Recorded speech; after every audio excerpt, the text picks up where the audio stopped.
Welcome to Innoia Podcast, embracing your inner child while leading with strength. This is a space for Latino women and beyond who are ready to break generational cycles and lead from a place of wholeness.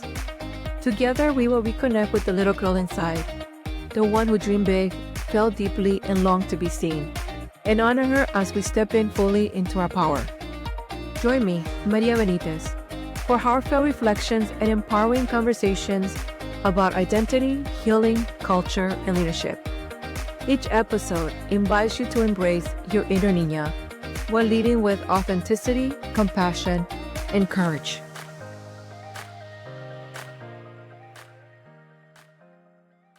Welcome back to Inner Niña. Today we have a very special and dear friend, Patti Perez. Patti is a workplace culture expert and advisor who helps organizations navigate conflict, strengthen trust, and make fair, credible decisions, especially when stakes are high. She is the founder and CEO of Persuasion Point, where she works with leaders, HR, employee relations, and legal teams to move beyond compliance-driven practices toward more human-centered, judgment-based approaches to workplace challenges. With more than 30 years of experience, Patti has conducted over 1,200 workplace investigations, served as an expert witness, and helped shape employment law as a state regulator. She is the author of the award-winning best-selling book, The Drama-Free Workplace, and the creator of the 3R's methodology for receiving, reviewing, and resolving workplace conflict. A native of El Salvador, Patti has lived and worked in the U.S. and Mexico City and now lived in Rome, Italy, where she works globally. Her work blends rigor, fairness, and humanity to help organizations build cultures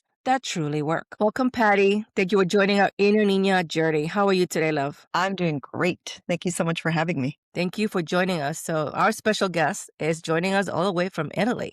My hermana, not only by our association to the organization, we also are hermanas from our native country, so we're both Salvadorians. And so we're hermanas by choice in more ways than one.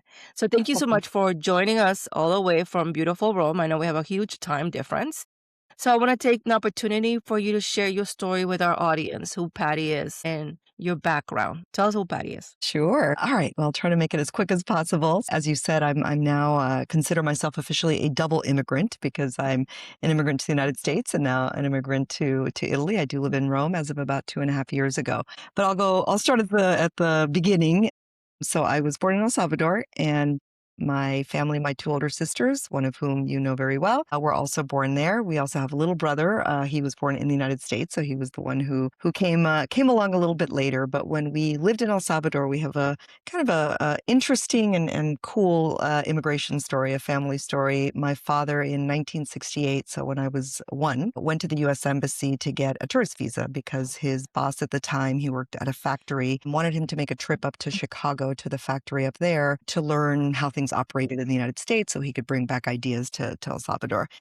And my dad, by the way, had a 5th grade education, was brilliant, but didn't speak English and, didn't have a lot of formal education. He gets to the embassy, and very common at embassies, at U.S. embassies, they have what are called foreign service nationals, FSNs, who work in kind of the administrative posts. And so there was a secretary, a Salvadoran secretary there who knew my dad. And when she saw him, she said to him, "Hola, Paco, ¿cómo estás? Are you here for the special program?" My dad had no idea what she was talking about, but was like, "Sure, yeah, I'm here for the special program."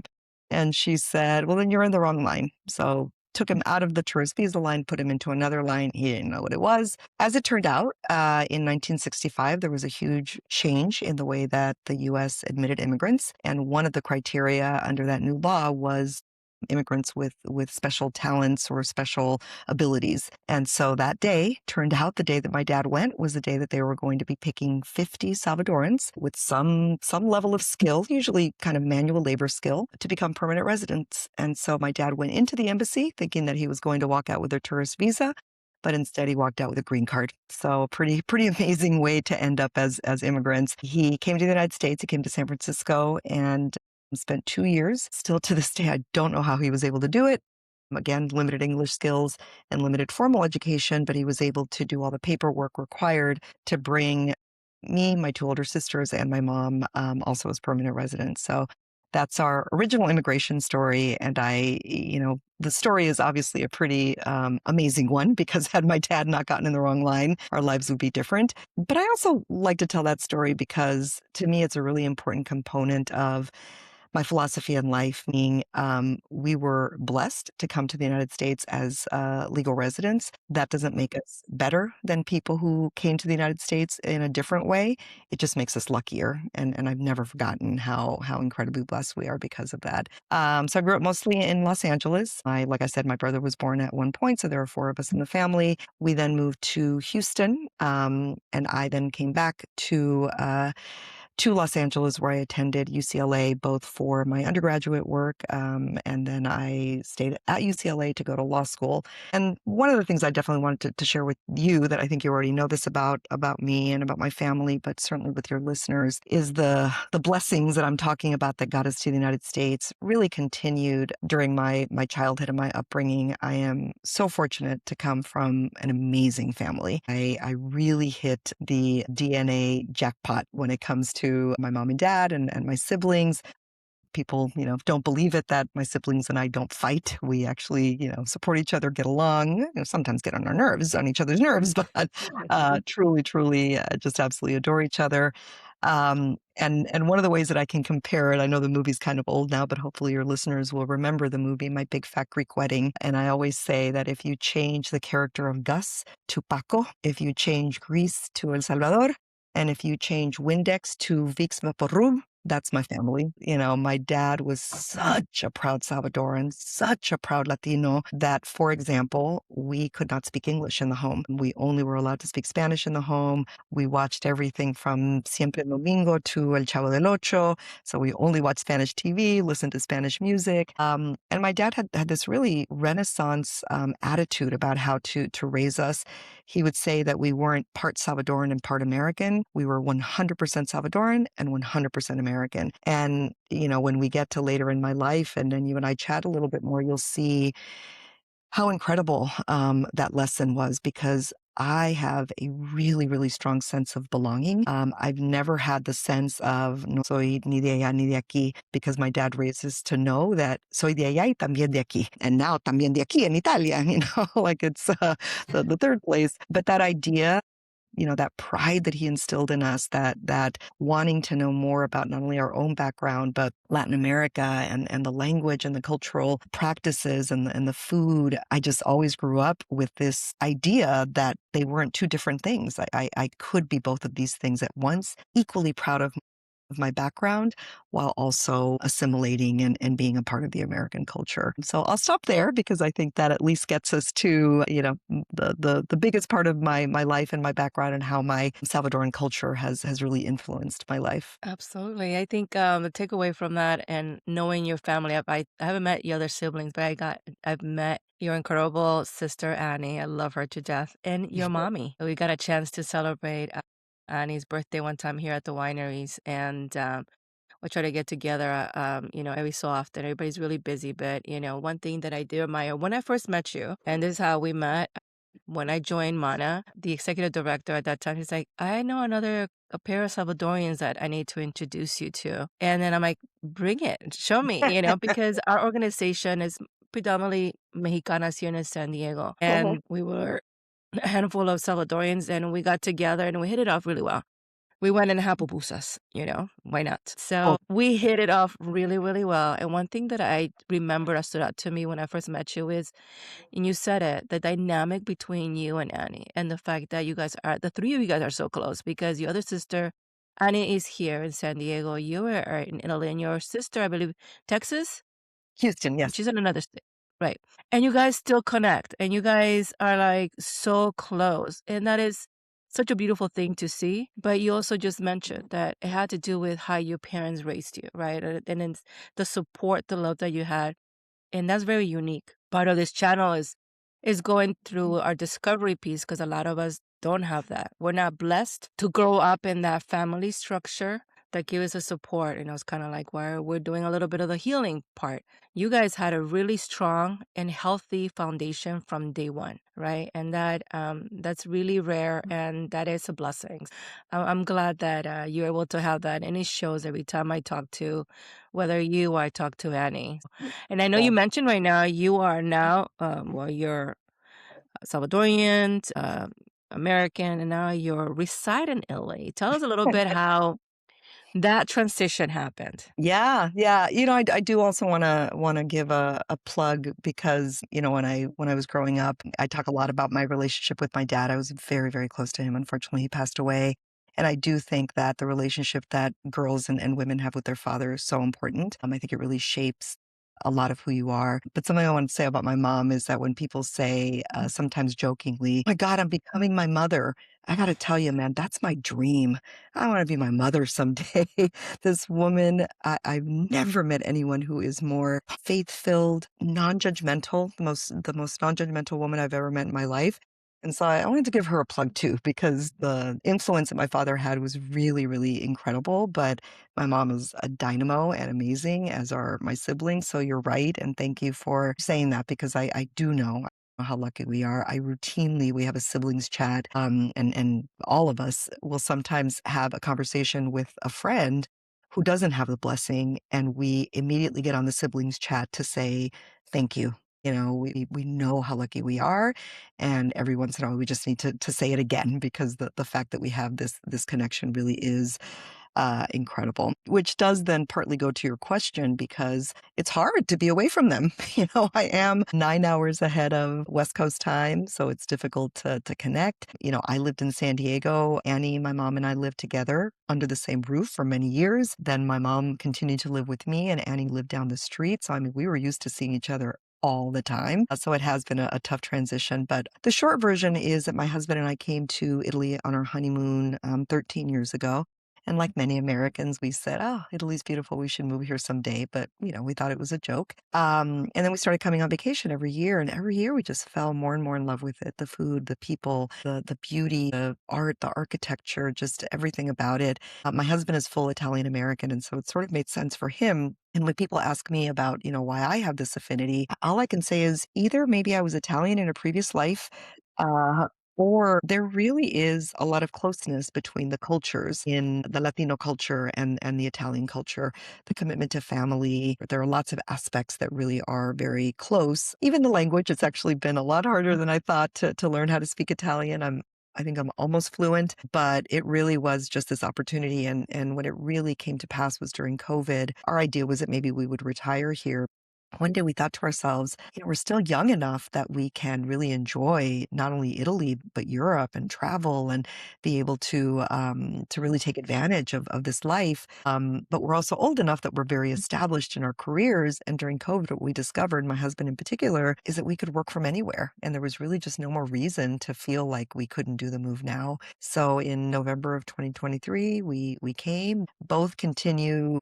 Although certainly for me, a lot less than I used to. I still work, but less than I used to. But I still am, finding meaning in the client work that I do with my clients in the United States. But then I have to tell you that the rest of the time, la dolce vita is real. It's not perfect. There's a lot of bureaucracy here. Being an immigrant is hard. Not speaking the language fluently is hard. But the advantages and the wonders of living here far outweigh those challenges, and it truly has been a blessing. It's beautiful. I get curious every time because I can't wait. Italy is in my bucket list. So I know that I'm gonna probably have the same experience just for everything I've learned. And so I'm looking forward to. So I'm so happy for you. And I know you mentioned that you're doing a lot of things not remotely. Now, one of the things about Patty, and I'll have her talk about that a little bit, is her accomplishments, which she has a long list of accomplishments, which she surprises me. And even from the first, when I first met her, we end up going to we both are in our field of HR in a sense. And we actually attended a big SHRM conference as an annual SHRM conference. And she was actually one of the panel speakers. She was presenting her book. I'm going to have a talk about that in a little bit. Mhm. But it was really exciting just to see her there. Great presentation and talking about her book and the work that she does. Tell us about that.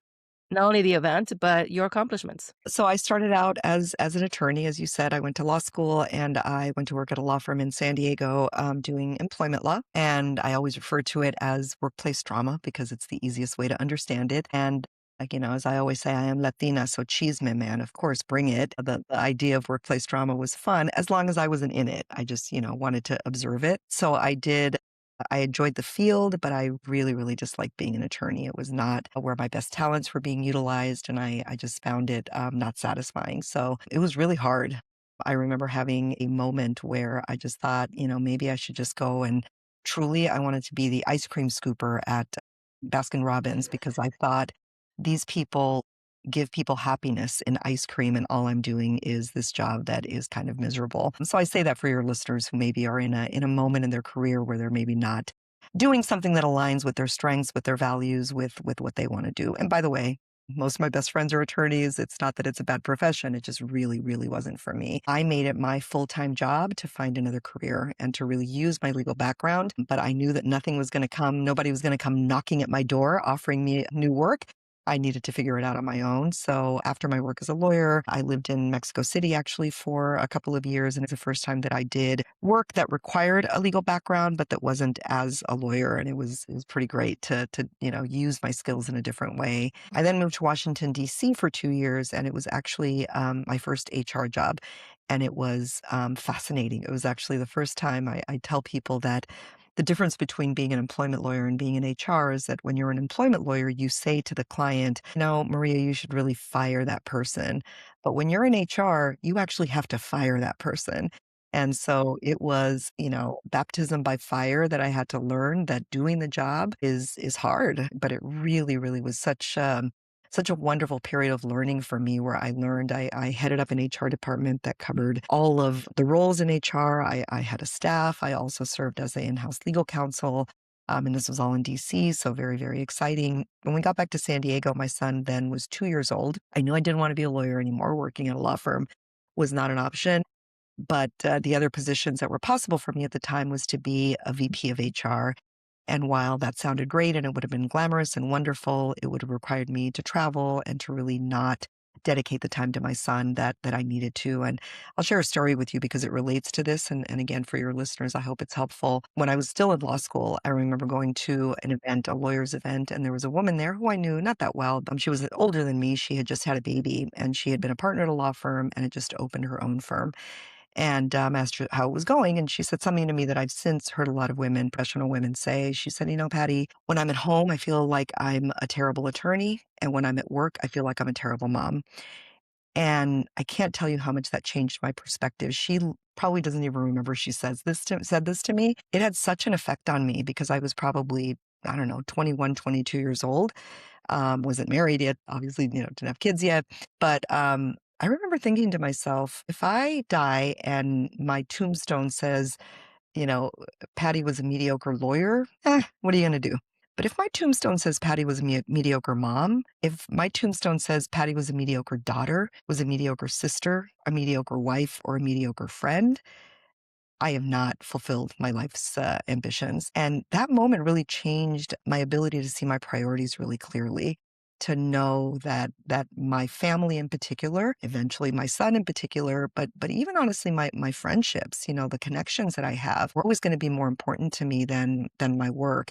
And what's interesting about that is that the priorities actually allowed me to be more successful because I never got confused. It was always the most important thing for me was always that. And that's not everybody's priorities, but my point to your listeners is that is a piece of advice that I give people is figure out what your priorities are. And whatever they are, that's great. They're your priorities, but try your hardest not to deviate from them. And ironically, I spent then the rest of my career being very clear. When my son was in school, I would say, I'm going to my son's school event. I'm going to my son's baseball game.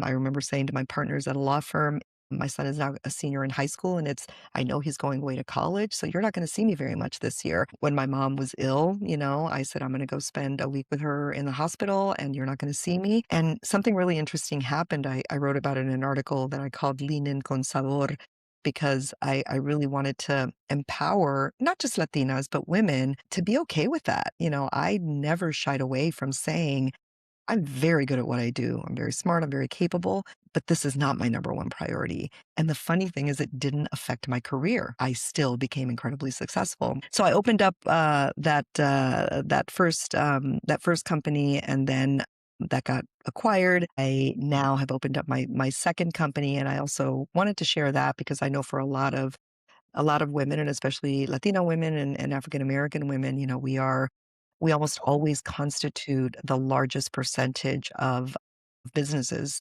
owned by Latinos and Black women. A corporate career is fantastic. And if, the Latinas listening out there or any other women listening out there have a corporate career with an employer who deserves them, who treats them the way that they should be treated, who gives them good professional opportunities, then fantastic.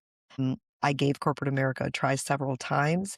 And what I found was that corporate America kept asking me to shrink myself, kept asking me to be patient, kept asking me to just, sort of be a good little girl. And I'm actually not a rebel, but I'm very impatient, and I know my worth. And I knew that the places that I was at didn't deserve me. And the only way that I could really accomplish what I needed to accomplish was by doing it on my own. It's a lot of work to have your own business, but well worth it. And so that's what I switched into. And somewhere in between there in 2018 or so, during the midst of Me Too, a friend of mine actually got a call from a publisher saying that they wanted him to write a book about Me Too. And he said, I don't really think I'm the right person to write it, but I have somebody who is. And so he very generously recommended me to this publisher, and my publisher is Wiley. And they called me, and they originally wanted me to write a book exclusively about the Me Too movement, about sexual harassment in the workplace. And I said, look, I'll write that book if that's what you want me to do. I certainly can. But the problems in the workplace are broader than just sexual harassment. And when I pitched to him this idea that I've always talked about my work being about resolving workplace drama, he was fascinated. And, what does that mean? I said, there are also ethical lapses. There's also issues related to equality and equity and inclusion. And there are also issues related to not just, gender issues, but issues related to race and religion. I mean, there's just, and also bullying, and also just unprofessional treatment. It goes beyond the law. And so I convinced him to write this book, The Drama-Free Workplace. I have a copy here with me, but we did go with that name, and it was, boy, so much work putting it together. I wrote it when I had a full-time job, and I was also sending my son off to college, which was a second full-time job. I would wake up every day and be the first person at my local Starbucks at 5 a.m. for about, 4 months every single day. But I got it done, and it's something I'm really proud of, and that has really, and I don't know the exact percentage, but the number of Latinas published by a major publisher are, it's a very, very small number. And so I'm very proud to represent Latinas in that regard, to do that. Yeah, it's incredible. And you had a really great results on that workshop that you did, because you had a lot of people waiting in line. I became her bodyguard doing that. I remember. Remember? I was like, I'll be your muscle, because we were at the conference, and it's a funny story, and it reminded me because Annie reminded me. So we went to the conference, and I'm all about support. Part of it is what I'm doing here when everybody has a different role. I'm like a cheerleader. I'm a clapper. I get really happy for the people in my circle, and she knows that. So I went to the conference. It was a couple-day conference, and I was excited that she was going to be one of the panel guests, showcasing her book. And as I was going through the place where all the speakers were showcasing their books, lo and behold, her books was not there. And I'm like, wait a minute, my girl's book is not here. So I let her know, and she's like, wait a minute, my book should be there, blah, blah, blah, and I'm like, I went up to, I became a Karen. I went, where's the manager? I became a Karen before the Karens were in style. Exactly. So I'm like, where's the manager? And she's like, well, he goes, look, I'm here to attend this, and she's one of the speakers, and her book is not here, and I want to buy her book. Oh, well, we don't know where the book is, and blah, blah, blah. And so for some reason, the books didn't make it there, which I filed a complaint, and we escalated and everything. Well, it was a little disorganized, because part of them being there as a panel speaker is for them to showcase their books and whatever product they're promoting. And, they missed that opportunity. And Patti probably would have not known, because that was the day that she had to do the event. And I'm communicating on the phone with her through this time. Meanwhile, I'm over here complaining and in line. And they were apologetic, but they weren't able to resolve it because the box of books didn't make it too there, late. right? But that didn't take away from the large group of guests that you had in your, in your panel that were there. Some had their books. And so at the end of, she gave a great presentation. There was a line. And so I was there next to her making sure, people were in order. And I'm like, it was just funny. It just became natural to me. So it became like a little joke between us because I'm like, without being a representative or without being her manager, I became her manager, her bodyguard, her Right. Karen for the day. And that didn't stop there. I came back and I wrote an email. I Right. I remember the email. And we got an apology, but I think they Yeah. learned the lesson. As part of it is like, you can't be quiet and, because it was a great opportunity for her. And they messed it up because she could have actually sold a lot more books, a huge conference. So anyway, I had totally forgotten about that until, talking to Annie, her sister. She's like, Yeah. oh my God, yeah, I remember that event. And so it was just really fun. And she had like the Drama Slayer shirt. And, I'm like, I want one of those shirts. I want to be a Drama Slayer too. So it Yeah. was really, really, it was a really fun weekend. And I want to talk also a little bit more going back to the family piece, because one of the things that I do admire is not only the closeness of your sisters, but because you make family a priority. I know that your sister Annie, like when she talks about her son, he said that's her son too. That's Oh, like, yeah. anything her nephew wants, he gets. And that it's like it creates a village or it's a community, and it's so tight in the way you guys are with each other that it's also benefiting your children, because they see Right. how close, and they only have one mom.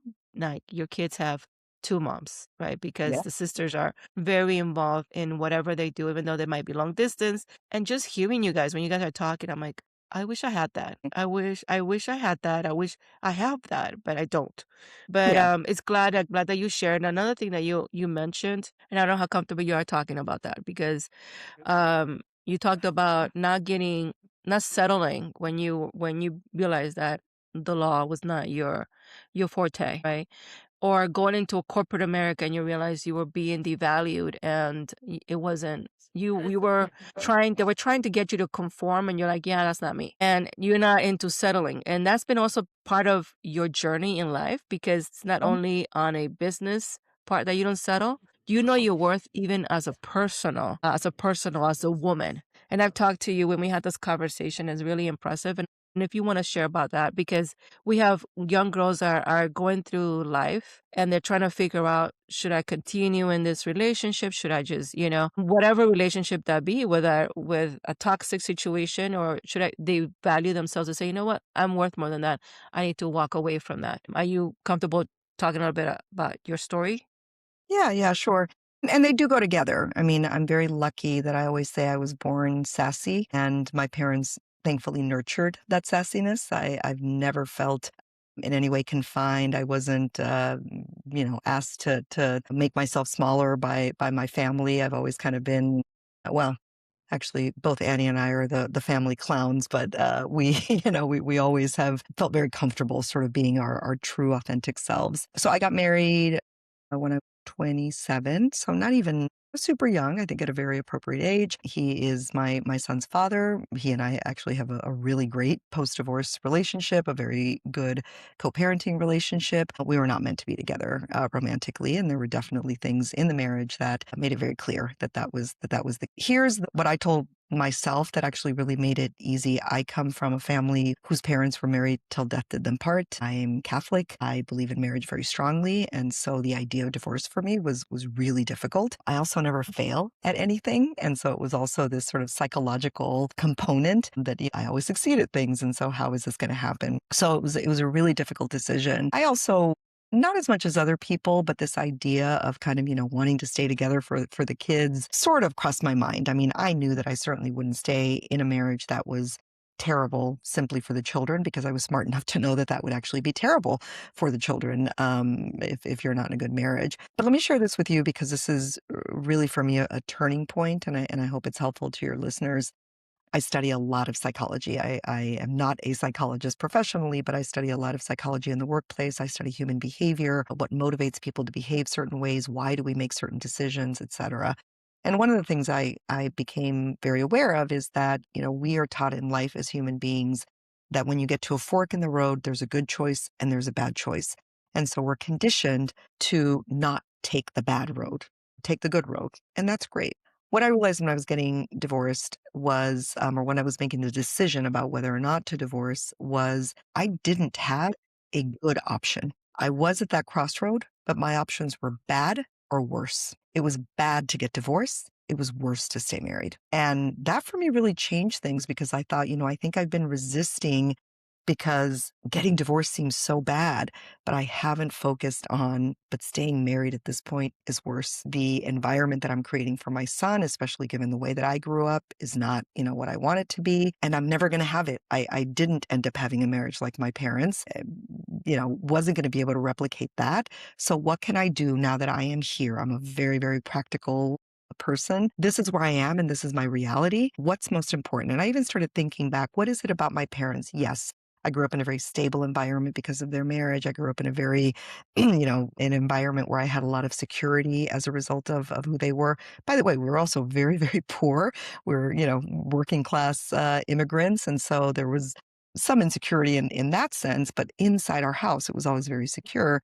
But what I realized was really what my parents gave me more than anything was unconditional love. And the security was important, but not the only thing. And so I thought, well, what if I just give my son completely unconditional love?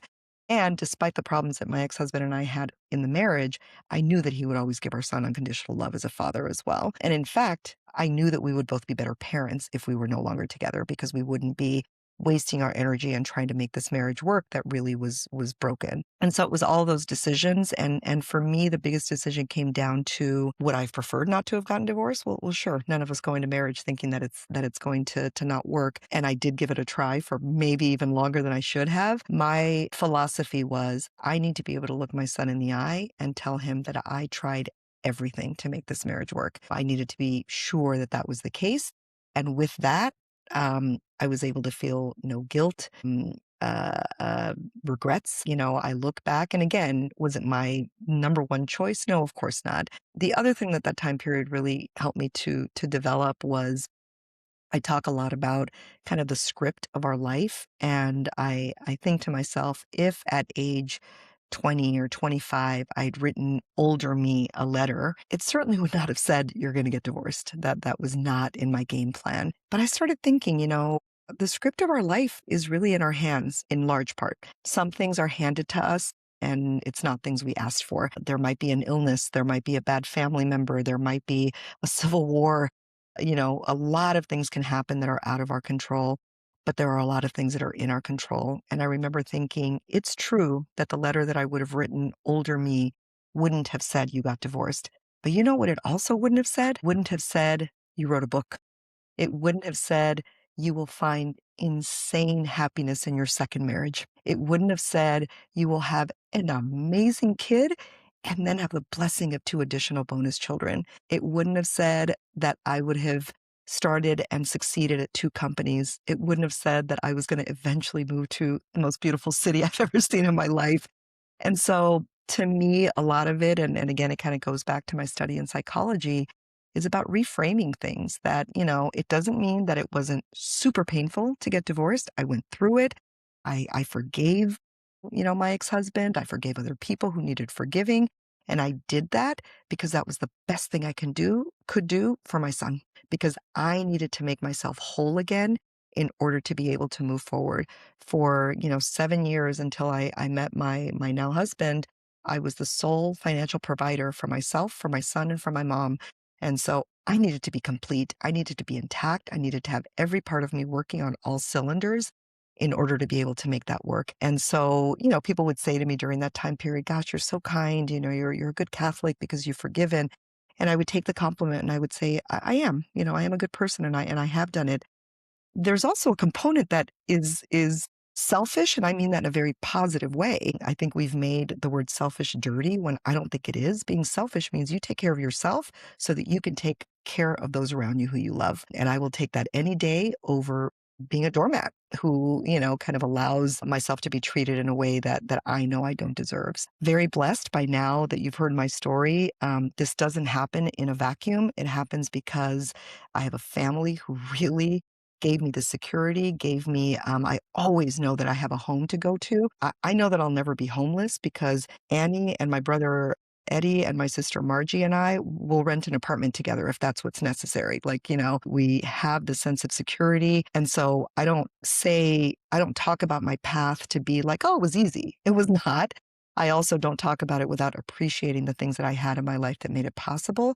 But I also just want to say to young Latinas in particular, know your worth and always do the things and associate with the people who are worth or who are worthy of you. Great message. And one of the things why I wanted to have you share that story is because it helps I know a lot about you in a sense because you share a lot of that with me. And it's great message of inspiration to share with the audience who are maybe at this junction in their life wondering what they should do. And we get a lot of talk and being one thing we can relate, we both have our culture, Salvadorians, a strong Catholic background. I also have a prior marriage, and part of the struggle I was going when I was trying to go through that is because of the religion and the culture.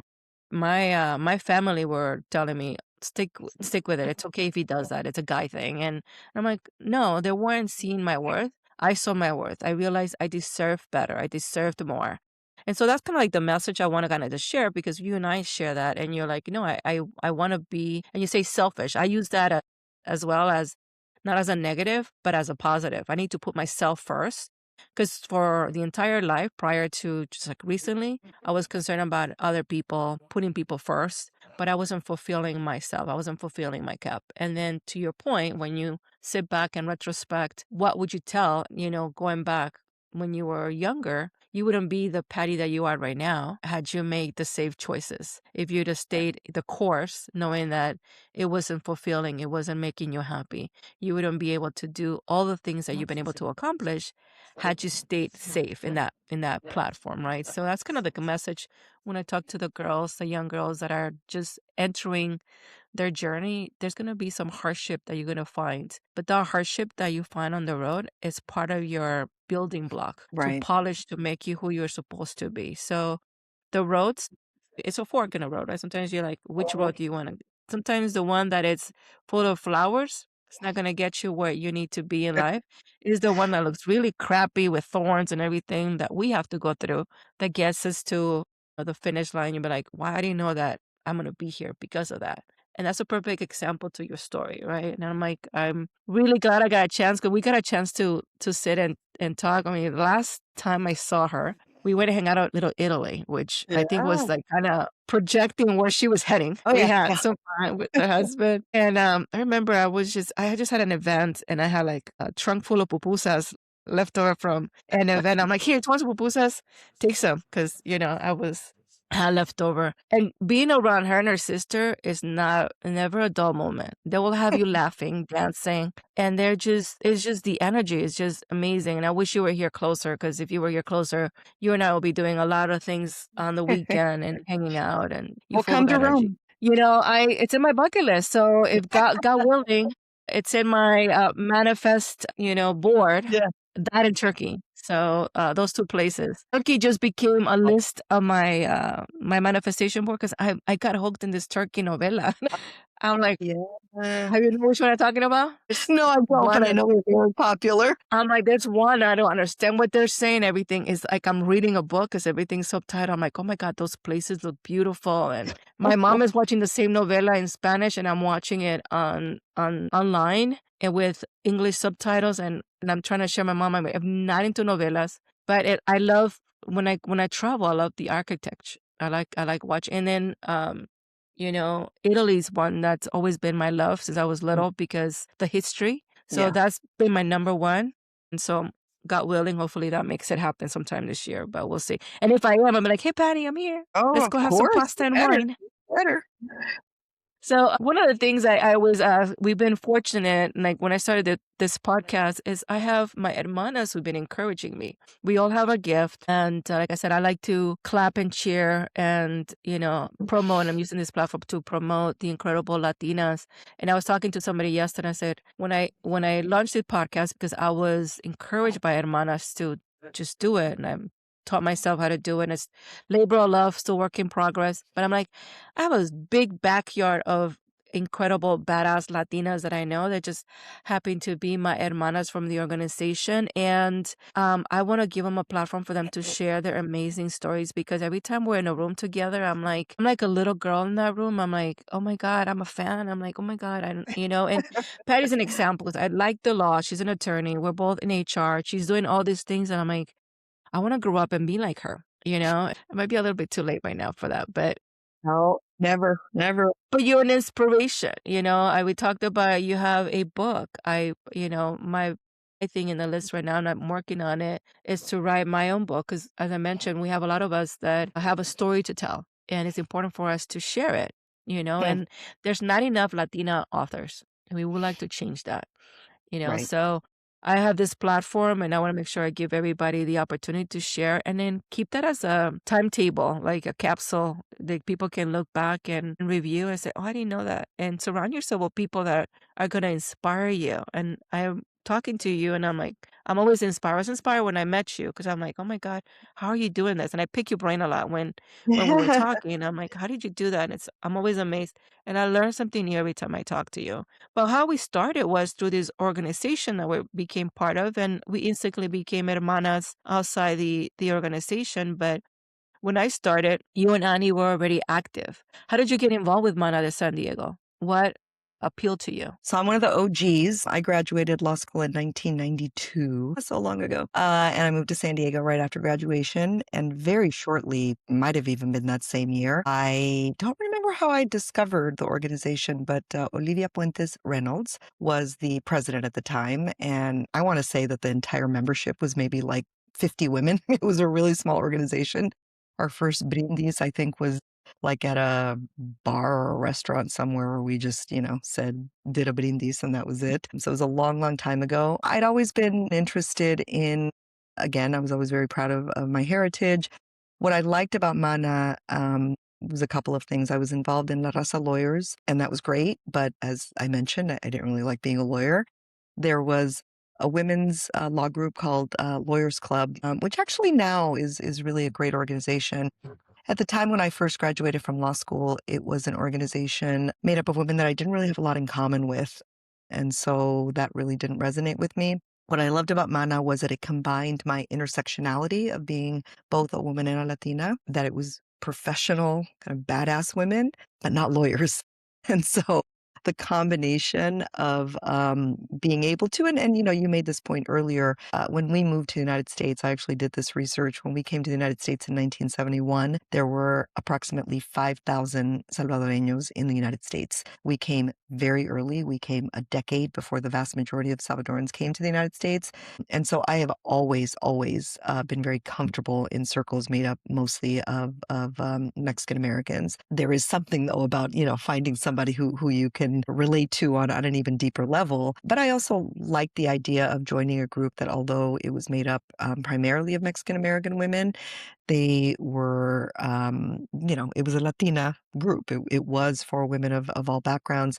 And I say that because I had encountered in college, for example, there was a group that is kind of popular on college campuses that I always thought kind of funny because they were very, it's a Mexican American organization. Because I'm sassy, of course, would be like, I'm probably more Mexican than you are because, hablo español and no Mexican Independence Day. And, most of the people in that organization were like 10th generation Mexican American and didn't necessarily have that same connection. And so I'd had that experience because I'd had both positive and negative experiences being a non-Mexican in a very Mexican-dominated Latino culture. Thankfully, mostly very, very positive.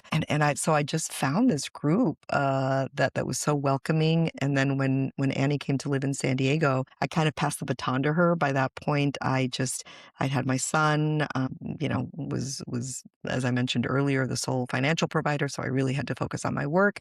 And I felt very good about saying, well, you're getting, one Chavarria sister is leaving, but another one is coming, and she will be able to fill my shoes. And she's felt the same way. We both, have really gotten so much from being involved with that organization. And we thank you both because Annie has continued with the torch, and you pass the torch to the right person. She is involved in the committees and every event that we have. She's there. She's a great advocate. And one of the things I always tease, I'm like, I'm glad they changed it because MANA, when it initially started, is Mexican American National Association. Right. And I always make a joke, whether I'm on a national, because I'm part of the national board, and on the local, I'm like, I'm glad you guys changed it because then I wouldn't have been able to attend on Yeah. Salvadorian. So now the way they did it, to change it and be more welcoming to all Latinas, it's more MANA, which is it started as that, but now it's like short for hermana. Short So for we hermana. created an hermandad, and which is great. And we get together. We're like, now we make a point, and I have to share that with you because I don't know if you've seen it, but every time we get together, these events is part of celebrating the culture. So when we get to events, we have everybody wearing this beautiful Mexican outfits, and I'm like, Yeah. I didn't want to be left behind, so I had to find someone, a costurera, to make me a Salvadorian dress. So Una cafetera. I'm like, yeah, I have to show it to you. I'm like, but it's so Right. hard to find here, Yeah. So I went to Olvera Street of all places in LA, Yeah. and I found the typical blouse and skirt, and I went to a costurera that I found on Facebook, and I'm like, can you make this into a dress? And now every time we know an event, now I'm gonna make a point to make sure I represent. I have another dress, Yeah. and then because everybody has this beautiful, colorful Mexican outfits. We're Right. gonna be attending a Mexican mariachi festival in a couple of weeks, and I make sure that I represent. I represent La Bandera Salvadoreña because it's white and blue. But it's Exactly. kind of like what I also get from the organization, right? Is to show a pride Yes. of your culture, your roots, regardless of where they're at. And Right. I'm telling when we get those annual conferences, and now I'm trying to get our other hermanas that are maybe from Puerto Rico and Dominican Republic, and I'm saying, okay, you need to come represent, so they can see it's a very colorful combination of Latinas that we stand together nationwide in our organization. And I think that's been one of my takeaways from being in this organization, the support and the celebration of who we are, regardless of how many years we've been in this country. We come from somewhere. We need to celebrate and honor our roots. So that's been a really important thing being in the organization. So I know that you have a lot of things that you are working on. I know you kind of take it back a little bit, but what are you working on right now? Well, I've got something new. Up my sleeve. So I've got the luxury of having more time and the luxury of having a lot of free mental space. I actually wanted to share this with you. It's somewhat related. When I was thinking about this podcast and recording it, it dawned on me that I have not actually thought of my ethnicity very deeply in 2.5 years. Not because I'm not still very proud of being Salvadoran, but my experience in Italy, something unexpected happened. I came here and no one cares about my skin color. I came here and Italians think I'm Italian when they see me. And when I start speaking, I speak obviously not perfect Italian.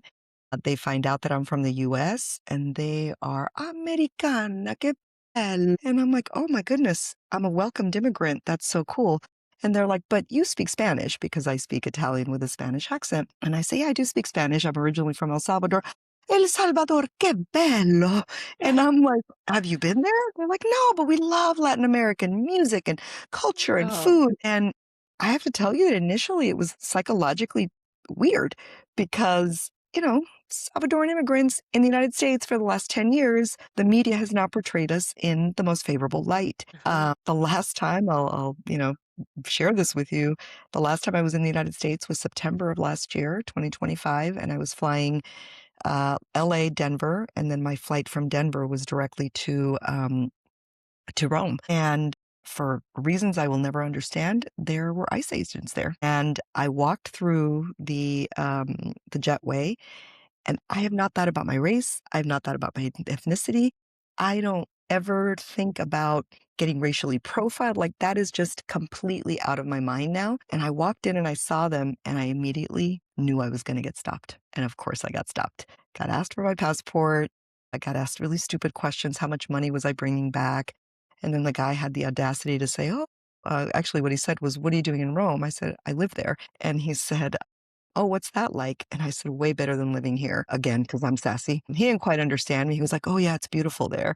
And he's like, "Oh, if I wanted to retire there, where would you recommend?" And I'm like, I don't know. Let me get to my seat." But it was really jarring because for the entire time that I've been in Italy, my skin color, my race, my ethnicity hasn't mattered except that it's so embraced. Like I just have never had such a welcoming embrace. And so it was interesting because when I was preparing for this recording, I thought, I have to put myself back in a mindset that I have not been in for 2.5 years. Again, not because everybody knows I'm Salvadoran, everybody knows I speak Spanish. I take people to the pupuseria here in Rome.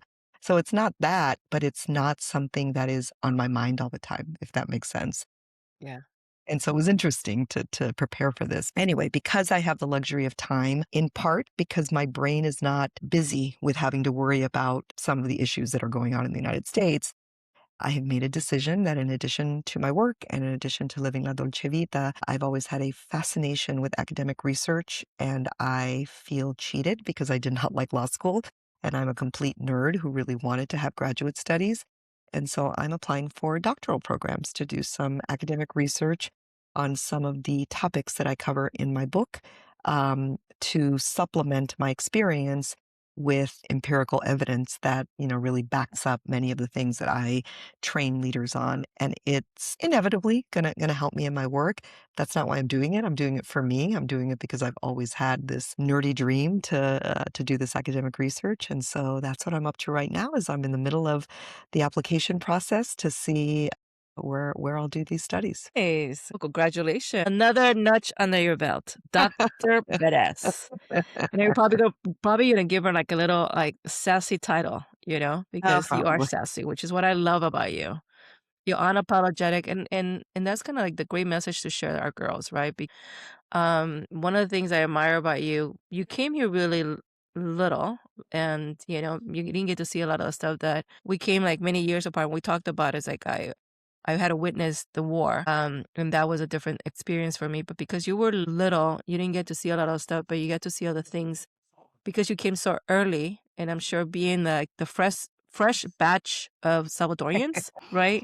You get to see a little bit of a difference because there's still a lot of discrimination even within our own Latino community. And I remember like during that time, and I hear that a lot. There were parts where you're not allowed to even speak Spanish, right? Schools were banned from speaking Spanish, so they weren't embracing. And I'm glad that your personality is like, nah, no one's gonna tell me what to do. You're like, and that's part of your sassiness, and it's great. It's a great message to share with the girls. It's like no se apaguen, right? Don't Right. dim themselves just because someone doesn't like your light. Start carrying shades and give it to them. Here, my light bothers you. Put your shades on because I'm Yeah. not gonna do it Yeah. myself, right?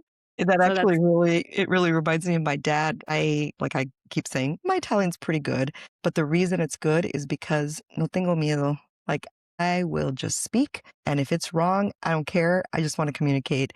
And what you just said really reminded me. I tell all my Italian friends that my inspiration are my family members who are immigrants in the United States who came older, particularly my father, my sister's husband, my brother-in-law. My dad, he spoke with that accent that you could barely understand what he said, but he didn't care. If you didn't understand him, it was your problem, not his problem. It just I get my sassiness from him.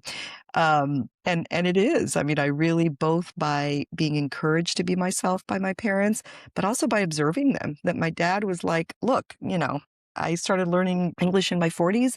I'll do the best I can. It's never going to be perfect, but I don't care. That's not going to stop me from doing what I need to do both at work and at home, while at the same time really encouraging and telling my children that they need to be proud of their heritage as well. that's great. I mean, like you had the example at home, so he set the tone, and he actually gave you the courage to be you. Right. So congratulations to your pops. So another no, one of the questions I always ask my guests is like, what motivates you? Yeah.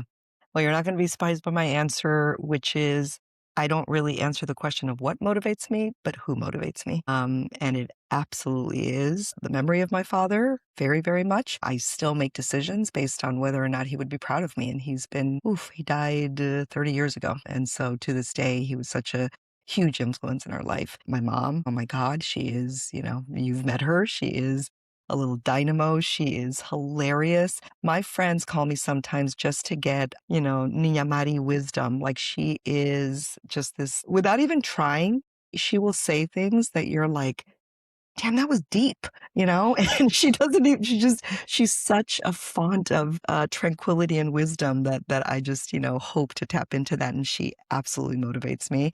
My son, who, is the light of my life and now lives in New York City, still does, and the rest of my family, my husband, and there's that saying that instead of asking who you are, you ask whose you are.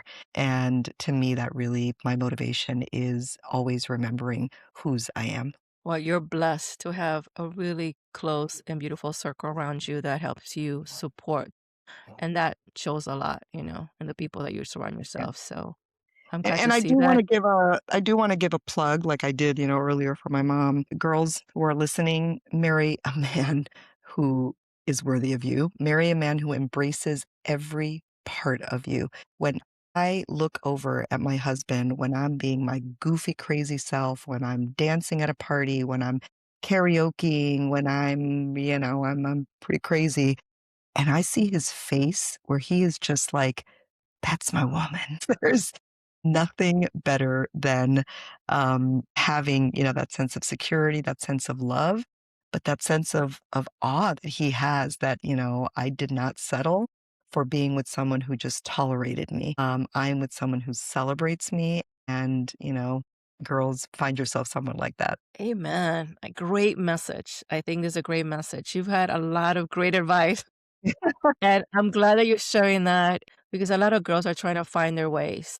And we don't always have the answers, but there's some things that we've learned through our road and our path that we can share. And hopefully it will resonate with someone when they're listening or seeing our video and say, wow, I didn't know that. And maybe get inspired. So thank you for sharing that. So what kind of Absolutely. words of wisdom can Patty share with us? Besides that, that was a great advice, actually. Besides that one, find a great man. Yeah, yeah, yeah. Or woman or, Oh, partner. yeah, that's right. We Whoever don't your partner discriminate. is. So I thought about this a lot, and again, it sort of goes with everything that I've said. My best advice, my words of wisdom, coming from a woman, on the other side, an empty nester who's been around for a while, is about authenticity. You used a word that I use a lot, and that is that I am unapologetically me because I love myself. And it doesn't mean that I think I'm perfect. It doesn't mean that I, am not always trying to improve. It doesn't mean that I don't sometimes ask for forgiveness, make amends. But generally speaking, why would I want to be anyone else when, being me is pretty great? And that has really guided me. And I just see too many going back to this idea of shrinking yourself to fit into someone else's space, which is usually their problem, not your problem if Mhm. they're too, I don't know, intimidated or something by you. And it really is something that has served me in all aspects of life. Now, while doing that, I'm a continuous learner. And so I am always trying to make myself, the best version of me that I can be, but under that umbrella of authenticity. If someone requires me to be a quiet little wallflower, you've picked the wrong person. That's just not who I am. If someone requires that I pretend that I'm stupid, you've picked the wrong person because that's just not who I am. Both because I'm not dumb and also because I'm not going to pretend to be. And even like in raising my son, just the other day, he wrote me and he said, Mom, I have so much work to do. And I wrote back and I said, good. Hard work is good for you. And he wrote back, and we have this joke between us because I was like, dude, I love you. And, I baby you sometimes, but I'm still a Latina mom. Like, if you're like wanting me to feel sorry for you, you've dialed the wrong person. And you'll appreciate this. I said, honey, if you want sympathy, call Deepti. She'll give it to you. But I said, I'm your mama. I will always tell it to you straight. And so it is, in all aspects of my life. And that doesn't mean that I'm telling people to emulate me. I'm saying do the work required to find who you are at your core, what makes you uniquely you, what your strengths are, and then go with that and be unapologetic about that definition of you. That's great. Great message. Amen to that. Amen to that. So one last question. And this is part of our podcast, part of our inner Niña journey. If you had a chance to go back to little Patty, that beautiful little girl, what kind of conversation would you have with her? What you would tell her? So, as I've mentioned, I have been so blessed. I had a pretty great childhood and really, and it's funny because people will ask sometimes, well, weren't you guys poor? It's like, yeah, so what? Like that doesn't make Now, that didn't make my childhood bad. It just meant that I, whatever, didn't have, the designer jeans. So truly, there isn't, thankfully, anything that I need to go back and tell her in terms of sort of healing. What I would tell her, though, and I think that in this regard, we were very typical immigrant Americans, our world was very small. I talk to people, for example, back in San Diego, young women from immigrant families who will say to me, I've never been outside of Chula Vista. Oh, you lived in Encinitas. I don't know where that is. We don't go to the beach except for Imperial Beach. And that's fine. It's not that there's anything wrong with that. But I think it's very common that we live in small worlds, sort of geographically, which also means you don't necessarily get to know people outside of your community. If you're Latina, maybe you don't meet a lot of people from different races, from different socioeconomic statuses. And so that was true for me. I definitely grew up, I think, in a very insular sort of environment. And so given that, what I would tell baby Patti, what I would tell little Patti is, girl, there is a world out there that you cannot even imagine. Do you know that Rome is the 4th capital city I've lived in? I lived in San Salvador, I lived in Mexico City, I lived in Washington, D.C., and now I live in Rome. And you are going to see parts of the world from my book tour. I went to Asia. I've done work in, Latin America and in South America and Mexico and Central America for pleasure, to so many parts of the world. And not just the travel part. I've met people. I feel comfortable when I was doing investigations.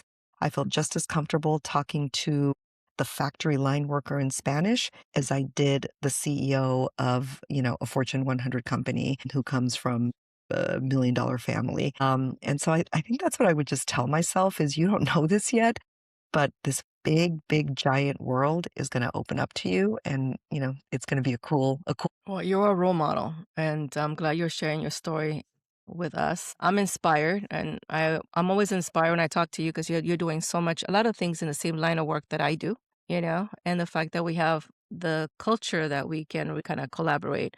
We get together, we talk about our beautiful birthplace, and and that gives us an inspiration. I recently just came back, and it just reminds me that travel is very important, to your point. Oh, Seeing the world. just came back from El Salvador? Yeah, I went. Yeah. Went kind of like when we travel sometimes for pleasure. It wasn't necessarily pleasure. When uncle passed away, and part of our culture is my mom's closest brothers. His last dying wish was to be buried with my grandparents. So my cousins and my aunt flew his body from Jersey. That's kind of where I grew up, and we all got together, and it was very therapeutic because we kind of have the same. Our towns are very close to each other. Because Annie's like, whenever you're there, go visit our town. So I took me mommy because me mommy, she can't really walk. And so, I'm her caretaker. My sister and she lives with my sister, but, she's like, I need to be my brother. I'm like, I'm going to take you. And it was very therapeutic for me because we're living in a very fast-paced environment. And it brought me back to my childhood. I made a recording where I'm like, at 4:30, the neighbor's rooster was waking me up. Yes. Yes. There's Yes. no running water. I mean, the water comes every other day. So you had to fill up all the buckets, the pilas. And I was taking a shower with a palita, and I was loving it. Yeah. I Yeah. was loving it. And I was sleeping in a You- hamaca. Did you hear this? Because this is the big family joke we have when we go to San Sebastian. The rooster crows at 4:30 in the morning, and a few minutes later you hear, and Well, my uncle's house was literally across the Marqueta, right? El Mercado. wow. Yeah. So at 4:30, and my mom is like, you didn't get any sleep? Mom, I'm loving it. I said, Yeah. like the roosters waking up at 30, that followed by a sound of pigeons, and Right. then the noise of the markets because they were setting up el pan and everything. And I'm like, and it was so peaceful because I'm part of where you're part of with agriculture. So it's very slow pace. And I was visiting my cousin's farm who has cows, and I was taking pictures with the cows, and I was just like, and it was really very therapeutic. And they were like, doesn't your back hurt? From what? Because I slept, my bed was a maca, Right. and I'm like, you should remind me of my childhood where things were simple, and they were trying to get me to go eat some other kind of food. I'm like, no, give me frijoles and tortillas and queso. I'll be happy for the rest of the time I'm here. Exactly. I want to embrace it. It goes back to the simple way of life. We grew up that way. And when we go back to those roots, it gives us a little bit more sense of gratitude of where we are right now. Sure. The one thing I don't miss is not having a flushing toilet and warm water. That's for sure. I like the comforts of my bathroom, but everything else I can adjust. And so great advice for you to share that, because sometimes we have to get out of our comfort zone, our bubble, to expand our horizon and see that there's a bigger world out there than just the local zip code, right? Exactly. And so I'm glad that you shared that with us today. And I want to say thank you. I want to thank you, Manita, for making time. I know it's 9-hour difference, and it's been an honor for me to have you here, share your story, share your journey, your inspiration, words of wisdom to the generation that's listening to us, the Latinas that are joining us today, to hear your journey. And I want to thank you for that. And I can't wait to see you, whether in Rome or when you visit your sisters here, Annie, in California. Well, it was my pleasure to be on. Thank you so much for inviting me. I really enjoyed it. My pleasure. To our listeners, thank you for listening and holding space for me. I'm Maria Benitez, and this is our journey together. Until next time, thank you. Te quiero, manita. Gracias. Ciao. Thank you for listening. Thank you for holding space for me. And thank you for allowing me to walk beside you as you heal your inner Niña. Until next time, please don't forget to follow and subscribe.